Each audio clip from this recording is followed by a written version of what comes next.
សុកសុកមកប្រាប់ថាបែកគ្នាពុំងាអូនថាលើងបន្តថាបងក្រគ្មានគេអាកអូនមិនអាចបន្តបា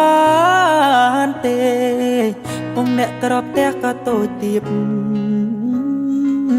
រនៀបក៏បាក់គ្មានសាក់គ្មានយូរការសិក្សាក៏មិនបានខ្ពស់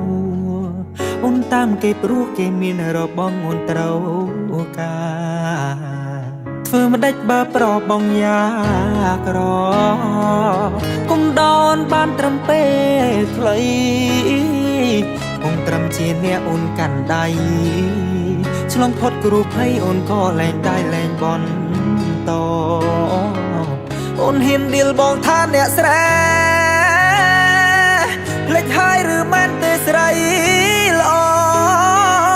ស្រវងកាមចោអង្គចោសងសារអ្នកក្រស្រីល្អរត់តោងអ្នកមីកាគ្រាយក្រប្រលអនុនៅឯណាបានត្រនំថ្មីស្រីភ្លេចនាងស្រែចំការឡើងឡាននឹងគេលយអចាទៅចោស្រីញ៉ាបងលែងត្រូវការអូនទៀតហើយធ្វើមិនដេចបើប្របងយ៉ាក្រគុំដោនបានត្រឹមពេលខ្លីមុំត្រឹមជាអ្នកអូនកាន់ដៃឆ្លងផុតគ្រូភ័យអូនក៏លែងដៃលែងបន្តអូនហ៊ានឌីលបងថាអ្នកស្រែភ្លេចហើយឬមិនទេស្រីល្អស្រវងកាមចោអង្គ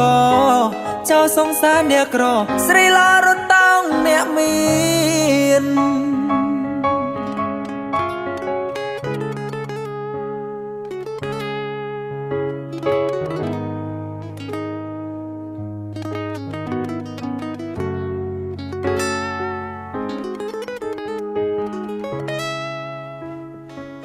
ធ្វើមិនដេចបើប្របងយ៉ាក្រគុំដនបានត្រឹមពេលខ្លីបងត្រឹមជាអ្នកអូនកាន់ដៃឆ្លងផុតគ្រូភ័យអូនក៏លែងដៃលែងបន្តអូនហ៊ានឌីលបងថាអ្នកស្រែ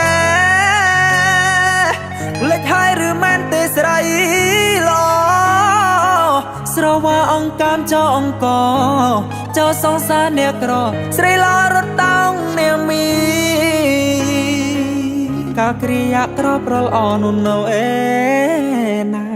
បានត្រនំថ្មីស្រីភ្លេចអ្នកស្រែចំការឡើងឡាននឹងគេលយអចាទៅចោស្រីញ៉ាបងលែងត្រូវការអូនទៀតហើយ